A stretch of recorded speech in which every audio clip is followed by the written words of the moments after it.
Ang bawat taong pinagugulan mo ng oras ay syempre nakakakuha ng konting lakas mo. Kapag binigay mo sa kanila yung oras at lakas, nakakatanggap ka rin ng mga bagay mula sa kanila.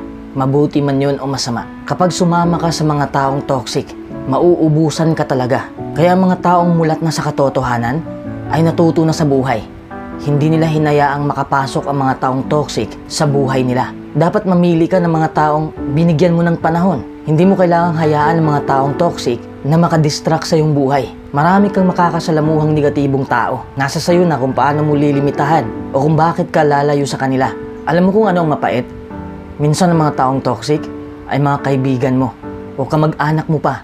Mas lalong mahirap lumayo kapag ganon. Kahit nahihirapan kang bitawan sila, tandaan mo na ang paglaya mula sa kanilang impluwensya ay makatutulong sa iyo na umunlad. Kaya huwag mo silang paglaanan ng oras.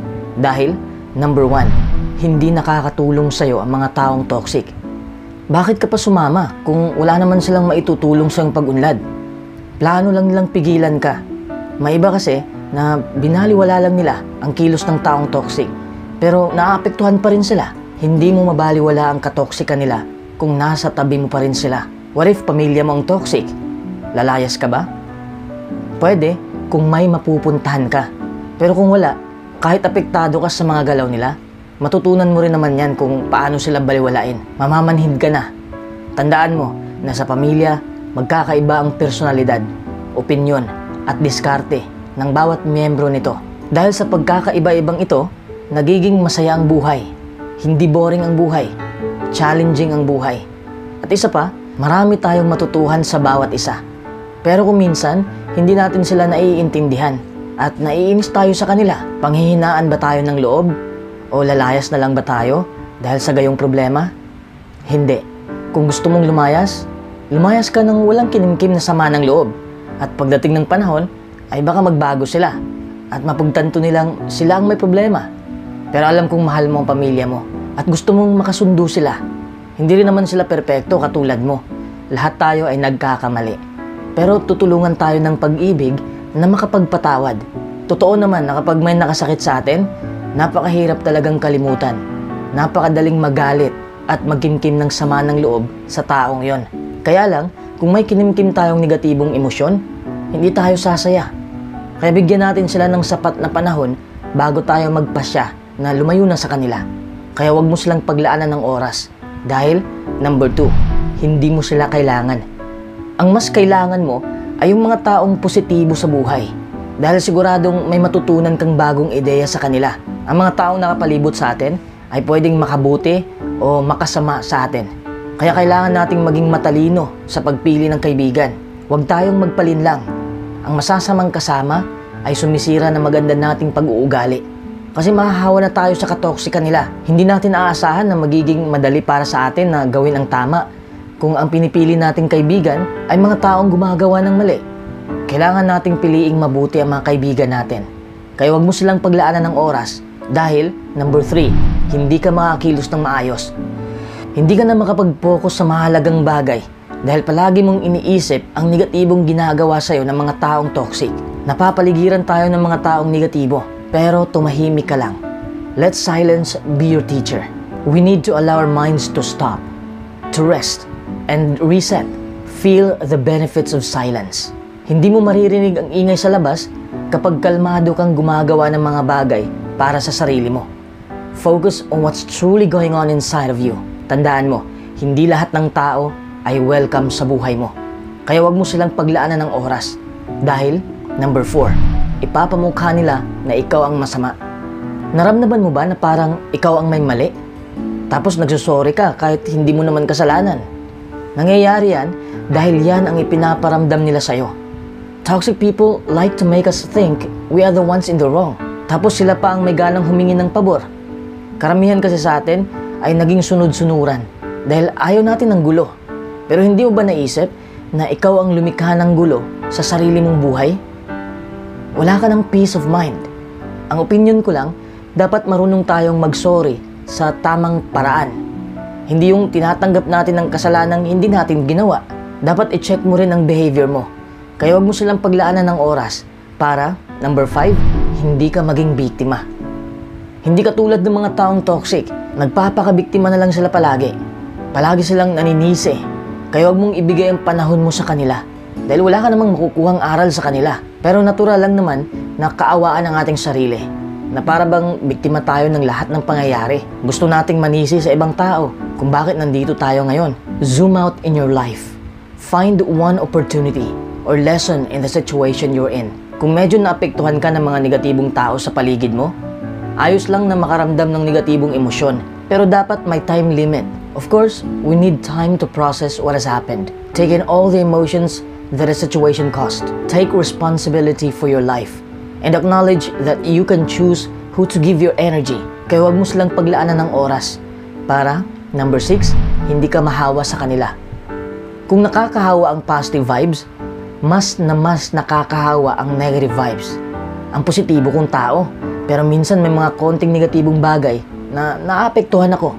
Kaya ang ginagawa ko, pinutol ko ang ugnayan sa mga taong ito. Huwag mong hintayin na bumagsak ka na at makalimutan mo na kung paano ka babangon. Life is too short to be friends with toxic individuals. Plus, there's a lot of great people out there. Sa halip na hayaan silang sirain ng iyong pananaw, magpasya na manatiling motivated. Kapag ginawa mo ang desisyong ito, mas madaling baguhin ang mga bahagi ng iyong buhay na nakakagambala sa iyong positibong saloobin. Kaya huwag mo silang paglaanan ng oras dahil, number 7, mawawala ang iyong peace of mind. Mas mabuti pang mag-isa kaysa sa sumama sa mga taong toxic. Kung mag-isa ka, mas makakapag-isip ka ng maayos. You can explore the possibilities for your life. Hindi mo man mababago ang pangyayari, hindi mo man mababago ang mga tao at ang mga sinasabi nila sa'yo, pero mababago mo ang iyong pananaw sa buhay. Huwag kang matakot mag-isa. Hindi sumpa ang pagiging mag-isa. So treat it as an opportunity to develop yourself into something more mature and more productive. Tratuhin mo ang pag-iisa bilang isang pagkakataon upang buuin ang iyong sarili at upang magawa ng mga bagay na may kabuluhan. Kaya huwag mo silang paglaanan ng oras dahil, number 8, maiipit ka sa sitwasyon. Kapag kasi kasama mo ang mga taong toxic, hindi ka makakaayaw sa mga sasabihin nila. Kahit ayaw mo, mapapayes ka na lang. 2 letra lang ang no. N-O. Pero bakit napakahirap bigkasin? Yes ka ng yes kahit napipilitan ka ng gawin ang bagay na yon. Tandaan mo na may karapatan kang ipahayag ang iyong mga opinyon. Kaya huwag mo silang paglaanan ng oras para, number 9, hindi ka na maapektuhan. Kung hindi mo sila bibigyan ng oras, gagaan ang iyong buhay. Mas lalo kang lalakas at may oras ka para sa mga gawain mo. At ang pinakamahalaga ay ang oras mo sa Diyos. Sa panahon ngayon, marami ng tao nakakalimot sa Diyos. Akala kasi nila na walang Diyos na tumutulong. In your free time activities to do, include a point to spend some quiet moments in prayer. And thank God for everything that He has blessed you with. Kaya huwag mo silang paglaanan ng oras upang, number 10, makontrol mo ng maayos ang iyong buhay. Ang mga taong toxic ay distraction sa buhay natin. Kung wala sila sa ating tabi, mas makakapag-focus tayo sa ating buhay. Makukontrol natin ng maayos ang ating pag-iisip. Tandaan mo na hindi mo makukontrol ang mga tao. Kaya mag-focus ka sa buhay mo. Dahil yun lang ang makukontrol mo. Kaya huwag mo silang paglaanan ng oras upang, number 11, hindi na rin sila didikit sa'yo.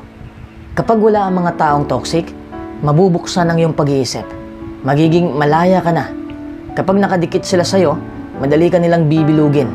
Kapag alam mo kung ano ang gusto mo sa buhay, doon ka rin dapat nakapokus, di ba?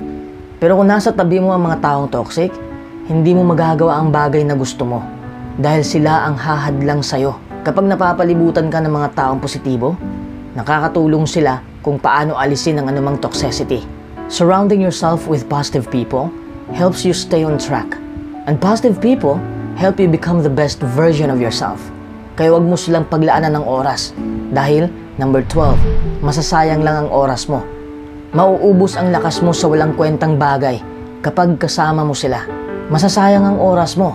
Wala ka namang matutunan sa kanila. Huwag kang mag-aksaya ng kahit 1 minuto sa pagdikit sa mga taong toxic. Dahil ano man ang mangyari, hindi worth it ang nawala mong oras. Pag-isipan mo mabuti ang sitwasyon. Kung wala kang patutunguhan, huwag ka na lang sumama sa kanila. If you give the negative person your time and attention, it will only worsen the situation. Kaya huwag mo silang paglaanan ng oras upang, Number 13, makalabas ka sa nakaraan. Ang mga taong negatibo ay hindi pa naka-move on sa kanilang nakaraan. Nagiging toxic na sila sa kakaisip tungkol doon. Lahat naman tayo ay may pinagdadaan ng mahirap at masakit. But those negative experiences you had can actually be used for learning and future experiences. Kung sasama ka sa mga taong toxic, malulunod ka sa nakaraan nila. Sabi ko nga kanina, mahahawa ka sa negatibong enerhiya nila. Sa halip na balikan ng nakaraan at magpalamon sa negatibong nangyari, panatilihing aktibo ang iyong sarili at tamasahin ang kasalukuyang sandali. Kaya huwag mo silang paglaanan ng oras para, number 14, madali kang magbago. Ayaw ng taong toxic ang pagbabago. Nalalamon na kasi sila sa mga paniniwalang hindi totoo. Kung gusto mong makalabas sa iyong sitwasyon, lumayo ka muna sa mga taong negatibong mag-isip. Kung positibo kang tao, tanggap mo ang pagbabagong nangyari sa buhay mo nang walang pagrereklamo. Kung handa ka ng kontrolin ang iyong buhay at kung handa ka ng lumayo sa mga taong toxic, dapat alam mo rin kung ano ang mga pinagagawa nila.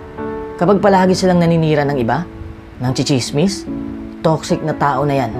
Mas matakot ka kung may chismosa kang kaibigan. Kasi kung wala ka sa tabi nila, ikaw ang pagchichismisan nila. Yung mga taong paasa, yung mga hindi marunong sumunod sa mabuting usapan, napaka-toxic na ugali yan. Lalo na kung sila mismo ang nagsabi na gawin nila ang isang bagay, tapos hindi pala. Ang daming nangungutang sa akin. Nangangako pa kung kailan ako babayaran, tapos hindi pala ako binayaran hanggang ngayon. Alam ko naman na may good and bad days tayong lahat. Pero hindi rason yun para hindi isipin ang kapakanan ng iba. Tapos hindi pa consistent. They will behave erratically and never follow through on commitments. Hindi mo malalaman kung ano ang aasahan mo mula sa kanila. Dahil bihira nilang gawin ang sinasabi nilang dapat gagawin nila. Tapos sila pa ang gusto ng atensyon. Kahit ayaw na ng mga tao sa kanila. Attention seeker. Kapag ang isang tao ay palaging nangangailangan ng isang bagay mula sa'yo, ito ay tanda ng paghanap ng atensyon. Gusto nilang unahin mo sila. Magagalit sila kapag ang tagal mong mag-reply. Gusto nila, buong oras mo ay para sa kanila lang. Binibilang nila ang mga nagawa nilang tama para mag-guilty ka. Para mabigyan mo sila ng oras at atensyon. Naghahanap sila ng sukli. Pero kapag ikaw naman ang nangangailangan, hindi ka nila susuportahan. Hindi rin sila mauubusan ng kadramahan sa buhay. Siyempre, madidikit ka sa kanila dahil sa awa na yung nararamdaman. Sila ang gumagawa ng drama at sila din ang gumagawa ng gulo. Gusto kasi nilang makita kung ano ang mangyayari kapag nandudulot sila ng negatibong sitwasyon. Gusto nilang makita ang reaksyon mo. Kung hindi ka magagalit, patuloy nilang gawin yan sa'yo hanggang sa manghina ka. Wala silang respeto sa mga boundaries mo. Kapag sinabi mo sa isang tao ang iyong mga pangangailangan, dapat nilang igalang ang iyong sinasabi. Pero ang mga taong toxic ay hindi papansinin ang iyong sinasabi at patuloy na ginagawa ang anumang gusto nila. Ito ang paraan nila para kontrolin ka. Minamanipula ka nila para makuha ang gusto nila. At wala silang ibibigay na kapalit. Magsisinungaling sila. Ini-exaggerate nila ang pangyayari para maniwala ka lang. Mahirap lumayo sa kanila, lalo na kung sobrang close mo sa mga taong ito. Gayunpaman, dapat mong gawin ang pinakamainam para sa ikabubuti ng iyong buhay at para sa ikauunlad mo. Huwag kang malungkot kung malayo ka na sa kanila. Kapag pinutol mo ang ugnayan mo sa mga taong ito, asahan mo na marami silang ibabato na makakasakit sa'yo. Sisiraan ka nila. Minsan nakonsensya ka sa paglayo sa kanila. Gayunpaman, hindi ka dapat malungkot sa pagbitaw. Lalo na kung alam mong hindi ito mabuti para sa'yo. Wala kang utang sa kanila. Wala kang dapat ikatakot. Magiging okay rin naman ang lahat. Kaya mag-focus ka sa iyong kaligayahan. This life is yours to live. And you're in charge of making the most of it. Kapag napansin mo ang katoksikan ng isang tao, magsalita ka at harapin mo sila. Huwag mong palagpasin ang kanilang mga kasinungalingan. Kapag may napansin kang inconsistencies, sabihin mo sa kanila kung ano ang napapansin mo. Hayaan mo silang magpaliwanag para makita mo kung gaano sila kasinungaling. Ang pagbibigay ng iyong oras at atensyon sa mga taong toxic ay nakakapinsala sa iyong buong pagkatao. Palitan mo ang taong ito ng positibong tao. Kung ang isang tao ay nagpapasama sa iyong sarili o pinipigilan ka, hindi mo kailangan ng mga taong ito sa iyong buhay. Mas makabubuti kung titigil ka sa pagbibigay sa kanila ng iyong lakas at oras.